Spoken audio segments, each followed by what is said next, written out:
જોઈએ સમાચાર વિગતવાર તો એક બાજુ ગુજરાતમાં ઓમિક્રોન વેરિયન્ટની એન્ટ્રી થઈ ગઈ છે। ઓમિક્રોન વેરિયન્ટને લઈને અત્યારે આરોગ્ય વિભાગ તો એલર્ટ મોડમાં આવી ગયો છે। સાથે મુખ્યમંત્રી ભૂપેન્દ્ર પટેલે પણ ઓમિક્રોનને લઈને બેઠકમાં યોજી હતી। ઓમિક્રોન વેરિયન્ટ અંગે પગલાં લેવા માટે સરકાર પણ સતર્ક જોવા મળી રહી છે। ટેસ્ટિંગ અને ટ્રેસિંગના મુદ્દાઓ પર સરકાર પણ પ્રયત્નશીલ છે, ત્યારે લોકોએ હવે તકેદારી વધુ રાખવી પડશે તેવા અત્યારે સમાચાર પણ સામે આવ્યા છે। તો આ સાથે અત્યારે જ્યારે વેક્સિન લેવા માટે એક બાજુ આરોગ્ય વિભાગ દ્વારા અપીલ પણ કરવામાં આવી રહી છે, ત્યારે લોકો અત્યારે તો ચુસ્તપણે જે અત્યારે કોવિડ ગાઈડલાઇન છે તેનું પાલન કરે તે અત્યંત જરૂરી બની ગયું છે। તો આ સાથે અમારા અમદાવાદના સંવાદદાતાએ પણ અમદાવાદવાસીઓની પ્રતિક્રિયા મેળવવાનો પ્રયત્ન કર્યો હતો। તો આવો જોઈએ શું કહી રહ્યા છે અમદાવાદવાસીઓ। બેદરકારી હવે પડી શકે છે ભારી, કારણ કે કોરોનાનો વેરિયન્ટ ઓમિક્રોનની ગુજરાતમાં દસ્તક થઈ ગઈ છે। સ્થાનિકો સાથે આ વિશે ચર્ચા કરીશું, શું કહી રહ્યા છે સ્થાનિકો। જામનગરમાં ઓમિક્રોનનો પ્રથમ કેસ, કેટલી સાવચેતી જરૂરી? જુઓ, ચોક્કસથી આપણે વાત કરીએ કે કોરોના છેલ્લા 1.5-2 વર્ષથી આપણે કોરોનાના ભોગ બનેલા છીએ। લગભગ મોસ્ટલી જોવા જઈએ તો દરેકના ઘરે, આજુબાજુ પડોશીના ઘરે કોઈક ને કોઈકનું દેહાંત થયેલું છે। એ જોતાં જો આ ડૉક્ટરોનું એવું કહેવું છે કે ભાઈ આ વેરિયન્ટ ખૂબ જ ઘાતક છે, આફ્રિકાથી આવેલો છે આ વેરિયન્ટ। અને અત્યાર સુધી તો આપણા ઇન્ડિયામાં સાંભળ્યું હતું કે ભાઈ બેંગ્લોરમાં એક કેસ આવ્યો છે, પણ આજે તો જાણવા મળ્યું કે ભાઈ જામનગરમાં એક કેસ પોઝિટિવ આવ્યો છે। એ જોતાં ગુજરાતની જનતાને કહેવા માગીશ હું કે બધાએ માસ્ક પહેરવું જરૂરી છે, હાથ સેનેટાઇઝ કરતા રહો, હાથ ધોવા જોઈએ અને સોશિયલ ડિસ્ટન્સ રાખો, જેથી કરીને આ વેરિયન્ટને આપણે સમાપ્ત કરી શકીએ। જો આ અગાઉ પણ આપણે જોયું છે, આપણી બેકાળજીના લીધે આપણે ડેલ્ટા વેરિયન્ટમાં ખૂબ જ એવું નુકસાન ભોગવ્યું છે। 2 મહિના જેટલું તો આપણે લોકડાઉનમાં રહ્યા છીએ। જો આ પરિસ્થિતિ ફરીથી ના આવે એ માટે ગુજરાતની અને દેશની જનતાને હું એટલું જ કહેવા માગીશ કે તમે બધા જ ધ્યાન રાખજો, જેથી કરીને ફરીથી આ વસ્તુ ના બને। અને તંત્રને બી હું એવું કહેવા માગીશ, આજે જ સીએમ ઓફિસમાં માનનીય મુખ્યમંત્રી સાહેબે મિટિંગ બોલાવી છે અને કલેક્ટરો સાથેની મિટિંગ મેં એવું ન્યૂઝમાં સાંભળ્યું છે કે મિટિંગ કરી છે, પણ તંત્રએ પણ આવી જ રીતે પ્રજાને ધ્યાન દોરવાની જરૂર છે કે કેવી રીતે સોશિયલ ડિસ્ટન્સિંગ રાખવું જોઈએ અને કેવી રીતે બધાએ માસ્ક પહેરવું જ જોઈએ। ના પહેરે તો દંડ કરવો, ફરીથી દંડની જોગવાઈ કરવી જોઈએ, જેથી કરીને આ સંક્રમણને આપણે નાથી શકીએ। શું કહેશો આપ, તંત્રએ કેવી રીતની કામગીરી કરવી જોઈએ અને ખાસ કરીને જે પ્રજા બેફામ ફરે છે તે લોકોના કારણે ક્યાંક ને ક્યાંક સંક્રમણ વધી શકે છે, શું માનો છો આપ? તે માટે જ્યાં જ્યાં મોલ છે, બરાબર છે, બજારો છે મોટા મોટા, જ્યાં એવી દુકાનો કે જ્યાં ભીડભાડ વધારે રહેતી હોય છે, ત્યાં આગળ જેમ લાસ્ટ 2 વખતથી જેમ ચેકિંગ ને બધું ચાલતું હતું પોલીસનું ને અમદાવાદ મ્યુનિસિપલ કોર્પોરેશનનું, એ એક્શન ફરીથી લેવું જોઈએ, જેથી ભીડભાડ ઉપર બી કંટ્રોલ આવી શકે અને જ્યાં ભીડભાડ થાય છે ત્યાં સોશિયલ ડિસ્ટન્સ અને માસ્ક, સેનેટાઈઝર, આ બધા જે નિયમોનું જે પાલન થતું હતું એ ફરીથી થાય તો શું આવા રોગથી બધી પ્રજા બચી શકે અને રોગચાળો ફેલાતો અટકે। બિલકુલથી બીજા પણ ભાઈ છે આપણી સાથે, એમની સાથે જઈશું, વાત કરીશું। મોટાભાઈ, શું કહેશો, જે પ્રકારથી પહેલી લહેર જોઈ, બીજી લહેર જોઈ, હવે આ ઓમિક્રોન જે વેરિયન્ટ આવી રહ્યો છે, સતર્કતા કેટલી જરૂરી? સતર્કતા ખૂબ જ જરૂરી છે। સૌથી પહેલાં તો માસ્ક, સોશિયલ ડિસ્ટન્સ અને ખૂબ જ વારે ઘડીએ તમે સેનેટાઈઝ કરતા રહો હાથને, અને ખાસ દરેક જણાએ 2 ડોઝ રસીના લેવા જ જોઈએ। જેને પણ હજુ બાકી રહી ગયો છે એણે તાત્કાલિક અસરથી લેવા જોઈએ। બીજું, તંત્ર દ્વારા સારામાં સારી કામગીરી કરવામાં આવેલી છે। દરેક જણને જે રસીકરણ કરવામાં આવ્યું છે એનાથી ઉત્તમ ઉદાહરણ કોઈ નથી। છેલ્લા 2 વર્ષની અંદર આપણે જે ભોગવ્યું છે એમાંનું કશું પણ ભોગવવાનું ના આવે આ નવા વેરિયન્ટની સામે, બસ મારી એટલી સરકારને દરખાસ્ત છે। બિલકુલથી સરકાર તો એનું કામ કરશે, પણ પ્રજા ક્યાંક ને ક્યાંક બેફામ ફરતી હોય છે, એના કારણે લાગે છે આ જે સંક્રમણ છે વધી શકે? મારી ગુજરાતની પ્રજાને એક નમ્ર વિનંતી છે કે પહેલાં તો 1-2 વર્ષ આપણે કોરોના સામે લડીને આવી જ રહ્યા છીએ, પણ અત્યારે એક એવો વાયરસ આવી રહ્યો છે આપણા ગુજરાતની અંદર, જેનાથી અત્યારે આપણે થોડાક ધ્યાન બી રાખવાની જરૂર છે. અને હાલ અત્યારે આપણને એક મેસેજ બી મળ્યો છે કે જામનગરની અંદર એક કેસ આપણા ત્યાં આવી ગયો છે. એટલે મારી જનતાને ખૂબ નમ્ર વિનંતી છે કે સોશિયલ ડિસ્ટન્સ રાખવું અને જે કાયદાકીય જે પાલન આવતું હોય એ ખરેખર પબ્લિકે કરવું જોઈએ. અને પોતાના બાળકોનું પોતાની ફેમિલીનું ધ્યાન રાખી અને જો કરશે તો આપણી પબ્લિકને આપણે ગુજરાત માટે એક સારી વસ્તુ કહેવાશે. બીજું કે તંત્ર આપણું કામ એક સારી રીતે કરી જ રહ્યું છે, છતાં બી તંત્ર જોડે એક રિક્વેસ્ટ છે કે આપણા ગુજરાતની અંદર વાયરસ વધુ ના ફેલાય એના માટે થોડુંક વ્યવસ્થિત પ્રક્રિયા સારું કરી અને પબ્લિકનો થોડોક સપોર્ટ કરે એવી એક આશા હું રાખું છું ગુજરાતની પબ્લિક માટે. બિલકુલથી હેતલભાઈ, એ વાત પણ સામે આવે છે કે હવે ધાર્મિક મેળાવડા, રાજકીય મેળાવડા પણ થશે. વાઇબ્રન્ટ ગુજરાત પણ આગામી સમયમાં યોજાશે. લાગે છે તેના કારણે ક્યાંક કેસ વધી શકે? જરૂરથી. આમ તો આપણે જોવા જઈએ તો વાઇબ્રન્ટ ગુજરાત જો થશે તો વિદેશ બધા જ દેશોથી માણસો આવવાના છે. તંત્રને પણ એટલી જ જવાબદારી રહેશે કે ભાઈ એમને દરેક જગ્યાએ પહોંચાડવા, દરેકને ભેગા કરીને એના મિટિંગો કરવી. ચોક્કસથી પણ સરકારનો નિર્ણય છે એ આપણે ના ડિસાઈડ કરી શકીએ. પણ હું ગુજરાતની જનતાને એટલું જરૂર કહેવા માગીશ કે આપ સૌએ આપણે પોતાને, તંત્ર તો જવાબદારી એમની લેશે જ, પણ આપણી પણ એક જવાબદારી છે. આપણે જાગૃત નાગરિક તરીકે આપણી પોતાની એક જવાબદારી છે કે દરેકે વેક્સિનેશન કરવું જ જોઈએ. જો આપણા કોઈ રિલેશનમાં છે, આપણા કોઈ બાજુમાં કોઈ છે કે આપણા કોઈ પણ પરિચિત માણસ એવા રહી ના જાય કે જેને વેક્સિન નથી લીધી, એવાને તમામને આપણે રિક્વેસ્ટ કરવી જોઈએ કે જેને વેક્સિનનો ડોઝ બીજો ના લીધો હોય કે કોઈનાથી રહી ગઈ છે, કોઈની ડેટ નીકળી ગઈ છે, એ લોકોને આપણે રિક્વેસ્ટ કરીને દવાખાના સુધી પહોંચાડીએ. આપણી એક ગુજરાતના જાગૃત નાગરિક તરીકેની આપણી એક ફરજ છે. તો એ ફરજ બધાને હું હાથ જોડીને નમ્ર વિનંતી કરીશ કે આપે દરેકે વેક્સિન અવશ્ય લેવી જ જોઈએ. બિલકુલ.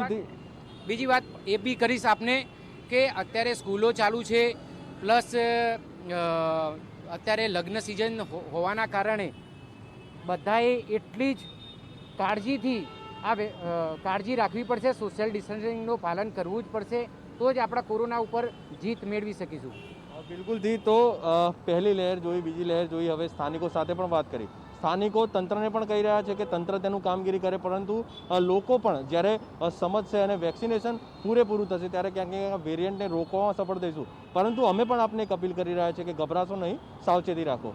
કેમેરામેન ગૌતમ દુલેરાની સાથે બીરેન જાદવ, અમદાવાદ. તો એક બાજુ ગુજરાતમાં ઓમિક્રોન વેરિયન્ટની એન્ટ્રી તો થઈ ગઈ છે, પરંતુ સાથે એક બાજુ ક્યાંક તકેદારીના પગલાં રાખવા પણ અત્યંત જરૂરી છે. તો આ સાથે અમારા ભાવનગરના સંવાદદાતાનો જોઈએ એક વિશેષ અહેવાલ. કોરોના એટલે કે વૈશ્વિક મહામારી કે જેનું રુદ્ર સ્વરૂપ જે છે એ દેશ અને દુનિયાએ જોયું છે. પહેલી લહેર અને બીજી લહેરના ઘાતક પરિણામો જે આજે ઘર ઘર સુધી લોકોને રડાવી રહ્યા છે, ત્યારે કોરોનાનો નવો વેરિયન્ટ એટલે કે ઓમિક્રોન જે નવા રૂપની અંદર અનેક દેશોમાં પ્રસર્યા બાદ ભારત અને હવે ગુજરાતની અંદર આવ્યો છે. જામનગરની અંદર જે સર્વપ્રથમ કેસ જે છે એ નોંધાણો છે. કહી શકાય છે કે હવે જનતા જે છે એ ક્યાંક ને ક્યાંક થોડીક બેદરકાર થઈ ચૂકી છે. ત્યારે ફરી વખત ભાવનગરના પ્રબુદ્ધ લોકો પાસે આપણે જાણીશું, પ્રબુદ્ધ લોકો સાથે એના મંતવ્યો જાણીશું, તેમને પૂછીશું કે હાલ આજે ઓમિક્રોન જે છે એ આવ્યો છે ત્યારે હવે લોકોએ ફરી વખત શું કાળજી રાખવાની જરૂર છે. ખાસ તો ભરતભાઈ, હું આપને પૂછવા માગીશ કે કોરોના એક નવા રૂપની અંદર હવે ગુજરાતની દસ્તક દીધી છે. આજે કહી શકાય છે કે આ એક વેરિયન્ટ એવો છે કે જે ખૂબ ઘાતક છે. ઓલા કોરોનાને અન્ય વેરિયન્ટ કરતાં છે કે 8 ગણો ઝડપી પ્રસરે છે. શું કહેશો? પહેલી વાત તો એ છે કે કોરોના આવે છે, જાય છે, એ બહુ ચિંતાનો વિષય નથી. સાવચેતી એ ચિંતાનો વિષય છે. પહેલી લહેર આવી ત્યારે ઓછામાં ઓછી ઘાતક નીવડી, બીજી લહેર આવી એ ઘાતક નીવડી કારણ કે લોકો લાપરવાહ બન્યા હતા. હવે જ્યારે નવો વાયરસ આવ્યો છે ત્યારે લોકોએ લાપરવાહી ન દાખવવી જોઈએ અને સાવચેતી રાખવી જોઈએ. એ સંપૂર્ણપણે જરૂરી છે. ઓમિક્રોનનો પ્રથમ કેસ જામનગરમાં નોંધાયો, બધામાં હડકંપ મચી, તંત્ર કામે લાગ્યું છે. આ બધું જ વ્યાજબી છે, પણ જ્યાં સુધી લોકો જાગૃત નહીં બને ત્યાં સુધી ન તંત્ર કંઈ કરી શકો, નથી વાયરસ કંઈ કરી શકવાનું. તંત્રએ જાગૃત બનવાની જરૂર છે. ખાસ તો ફરી વખત લોકોએ જાગૃત બનવાની જરૂર છે. માસ્ક પહેરવું, સોશિયલ ડિસ્ટન્સનું પાલન કરવું એ ખૂબ જરૂરી છે. અને જો આ વસ્તુ થશે તો ક્યાંક ને ક્યાંક આપણે જે છે એ આ નવા વેરિયન્ટ સામે લડી શકીશું. જનભાઈ, ખાસ આપણે પૂછવા માગીશ, નવા વેરિયન્ટની અંદર કોરોના જે છે દસ્તક દીધી છે, લોકોએ કેવી રીતે જાગૃત રહેવું જોઈએ, શું કહેશો? ઓમિક્રોન બાબતે સમગ્ર વિશ્વ જ્યારે આજે સજાગ થયું છે, ભારત સરકારે પણ તેની માટે કમર કસી છે અને આ વાયરસ ભારતમાં ન ફેલાય એની માટે ઘણા બધા પગલાં લીધા છે. ત્યારે સરકારના આ પગલાં તો આપણે સરાહનીય ગણીએ જ છીએ, પણ તેમ છતાં પણ લોકોમાં જે કોરોના વખતે ડર હતો તે નીકળી ગયો છે અને અત્યારે જે માસ્ક વગેરે આ તે બધી સાવચેતીઓ છે તે ભૂલી ગયા છે. પ્રસંગોમાં હજારો માણસો ભેગા થાય છે. આ બધી વસ્તુમાં જૂની સિસ્ટમ પ્રમાણે પાછું ચાલી અને જે કોરોનાનો ડર હતો એવો જ આનો ડર રાખીને પહેલેથી અગમચેતીના પગલાં રૂપે ભાગ લઈએ તો આ વાયરસને આપણે અટકાવી ચોક્કસ શકીએ છીએ. લોકોનું એક જ કહેવું છે કે જે ભૂતકાળની અંદર એટલે કે થોડા સમય આપણે જે કરી ચૂક્યા છે એને આપણે કન્ટિન્યુ કરવાનું છે, એટલે કે માસ્ક પહેરવું, સોશિયલ ડિસ્ટન્સનું પાલન કરવું. સંજયભાઈ, ખાસ આપણે પૂછવા માગીશ, કોરોનાનો એક એવો કાળ કે જેની ઘાતક અસરો જે છે એ જોઈએ છે, અનેક દર્દીઓ જે છે એને આપણે નજર સમક્ષ પણ જોયા છે. ફરી વખત કહી શકાય છે કે ઓમિક્રોનના રૂપની અંદર કોરોના વેરિયન્ટ જે છે એ હાલ ગુજરાતમાં દસ્તક દીધી છે. શું કહેશો, લોકોએ કેવી સતર્કતા દાખવવી જોઈએ? ઓમિક્રોન કોરોના વાયરસ જે છે, જે નવું વેરિયન્ટ છે, એ પહેલાંના બંને સ્ટેજ કરતાં આમ જોઈએ તો ઘણું ઘાતક છે. કારણ કે પહેલાંના 2 સ્ટેજમાં તમને બચાવ માટે ટાઈમ મળતો હતો. ફેફસાની અંદર વાયરસ જતાં પહેલાં ગળાની અંદર અઠવાડિયા સુધી રહેતો હતો. આ તો સીધો ફેફસામાં જ એટેક કરે છે, સર્જિકલ સ્ટ્રાઇકની જેમ. એટલે આમાં બચાવ થવો બહુ મુશ્કેલ છે. અને એમાંય ખાસ કરીને જે લોકોને કોરોના અગાઉ થઈ ચૂક્યો છે કે બીજા ઘણા બધા કોમ્પ્લિકેશન્સ છે, એ લોકોએ ખૂબ સાવચેત રહેવાની જરૂર છે. અને આની અંદર મિથેલિન બ્લુ સિવાય એકેય અસરકારક દવા દુનિયા પાસે નથી. તો હવે સરકાર અને ડૉક્ટરોએ કમાણીની આશા છોડીને લોકોનું ભલું થાય એના માટે સજાગ થવાની જરૂર છે. અને પ્રજાએ પણ સરકાર કે એના કરતાં સ્વયંભૂ રીતે મિથેલિન બ્લુનો ઉપયોગ ચાલુ કરી દો. સવાર સાંજ 2 વખત 1 ચમચી લ્યો, અઠવાડિયામાં 2 વખત નેબ્યુલાઇઝરથી ફેફસામાં લ્યો. અને પછી તમે આ ગમે એટલા વાયરન્ટ આવે, કારણ કે આ આજે નથી પૂરું થવાનું, આ 2029ની સાલ સુધી ચાલવાનું છે. એટલે આપણે આના ગમે એટલા સ્વરૂપો આવે પણ મિથેલિન બ્લુ જે છે એ મૂળમાં ઘા મારવાવાળું છે અને આપણી પાસે અમોઘ શસ્ત્ર છે, એટલે બીવાની જરૂર જરાય નથી. સૌથી મહત્ત્વનો મુદ્દો રહેશે કે કોરોના વેરિયન્ટ જે છે એ અવનવા રૂપમાં આવી રહ્યો છે, ત્યારે લોકોએ સજાગ રહેવાની જરૂર છે. રસીના બંને ડોઝ લીધા હોવા છતાં પણ લોકોએ સજાગ રહેવું એ ખૂબ જરૂરી છે. કેતન રાજપુરા, નિર્માણ ન્યૂઝ, ભાવનગર.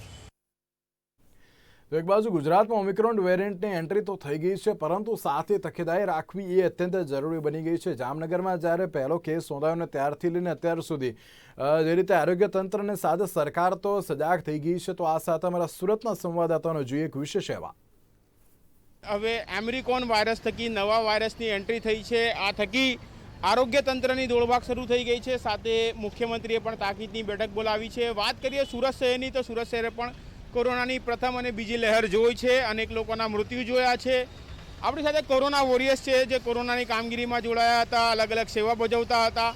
એમને પૂછીએ કે સુરતમાં આ વાયરસને લઈને લોકોમાં કેટલી ચિંતા છે અને તેઓનું શું માનવું છે. આપણી સાથે સૌપ્રથમ જોડાયા છે. જી, આપનું નામ? કાદર સેલોત. કાદરભાઈ, શું કહેશો, જે રીતે નવા ઓમિક્રોન વેરિયન્ટની એન્ટ્રી થઈ છે?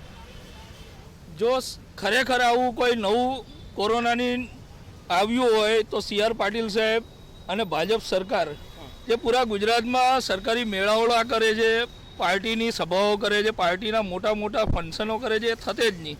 એટલે મારા ખ્યાલથી હવે કોઈ કોરોના જેવું નવું વેરિયન્ટ આવ્યું એ મારા હિસાબે તો શક્ય નથી. જે રીતે આરોગ્ય તંત્ર કહી રહ્યું છે, સરકાર કહી રહી છે, શું માનવું છે આપનું?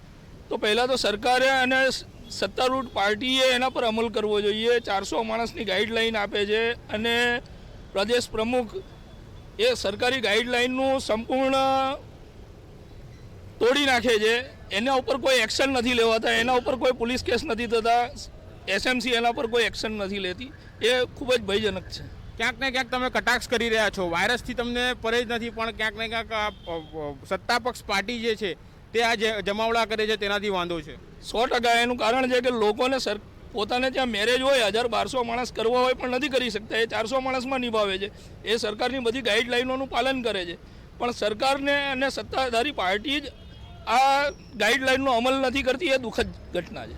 ચોક્કસપણે ક્યાંક ને ક્યાંક સરકાર તરફ એમણે કટાક્ષ કરી છે, કારણ કે કહી શકાય કે જે મેળાવડા થયા છે રાજકીય, એમને લઈને વાંધો છે. લોકો જ્યારે પણ આવા નવા વેરિયન્ટ આવે છે, લોકો પર દહેશત અને શાસકો કે રાજકીય લોકો છૂટ એ બાબતે એમની કટાક્ષ હતી. આપણી સાથે બીજા કોરોના વોરિયર છે જે અનેક વેક્સિનેશન કેમ્પ પણ કરી રહ્યા છે, સમીર કાકી. સમીરભાઈ, શું કહેશો, તમારું શું માનવું છે?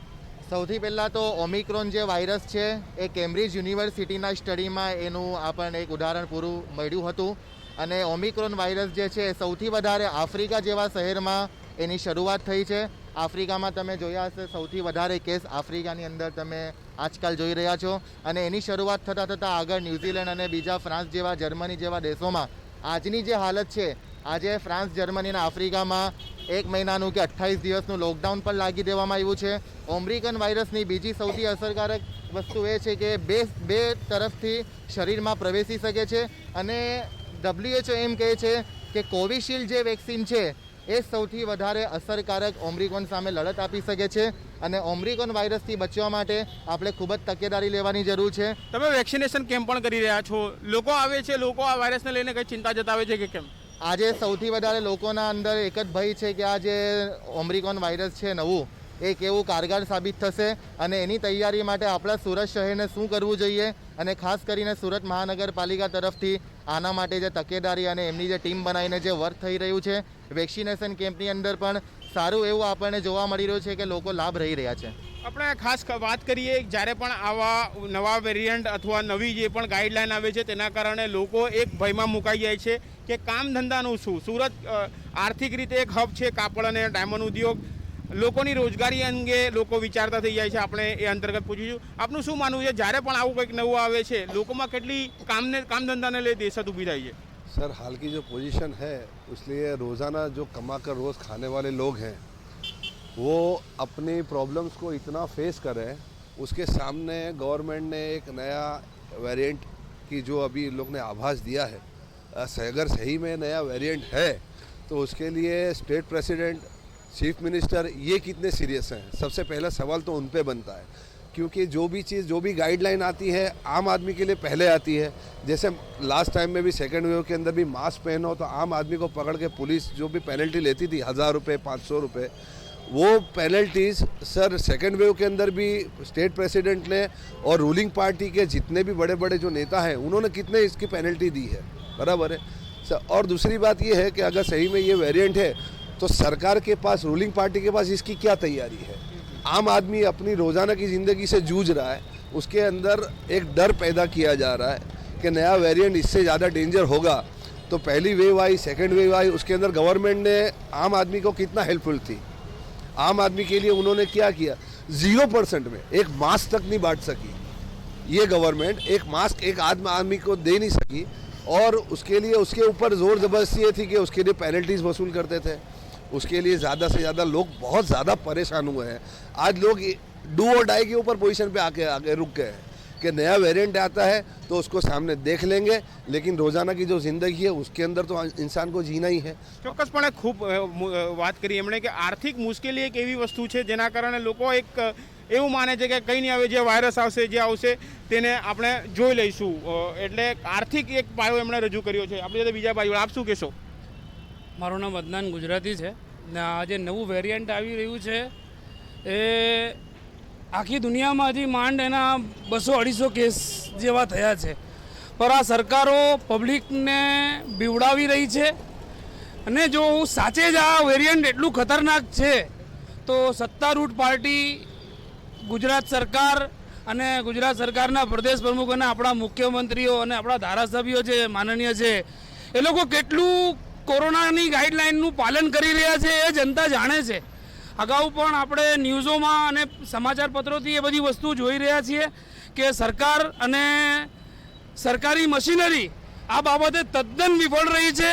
બીજી વેવ હોય, પહેલી વેવ હોય કે કદાચ આવનારી આ ત્રીજી વેવથી જે બીવડાવી રહ્યા છે, હજી સુધી બી મને સરકાર કે સરકારી મશીનરી કોઈ અગમચેતીના પગલાં લેતી હોય એવું કંઈ જણાતું નથી. ચોક્કસપણે અગમચેતીના પગલાં લેતી હોય સરકારી મશીનરી એવું લાગતું નથી, કારણ કે આ પ્રથમ અને બીજી લહેર બાદ લોકો ક્યાંક ને ક્યાંક કહી શકાય કે મુશ્કેલીમાં છે, આર્થિક રીતે પરેશાન છે. એટલે હવે કોઈ પણ લહેર આવે તે માટે તેઓ જોઈ લઈશું એ પ્રકારની લાગણી સુરત શહેરથી છે, કારણ કે રાજકીય પક્ષો પોતાની રીતે કાર્યક્રમો કરી રહ્યા છે અને બીજી તરફ પ્રજા પર જે ગાઈડલાઈન થોપવામાં આવી રહી છે તેનાથી ક્યાંક ને ક્યાંક પ્રજામાં એક નારાજગી દેખાઈ રહી છે. કેમેરામેન આનંદ ગુરવ સાથે કાદિર શેખ, સુરત. સમાચારની વાત કરીએ તો રાજ્યના જામનગરમાં ઓમિક્રોન વેરિયન્ટનો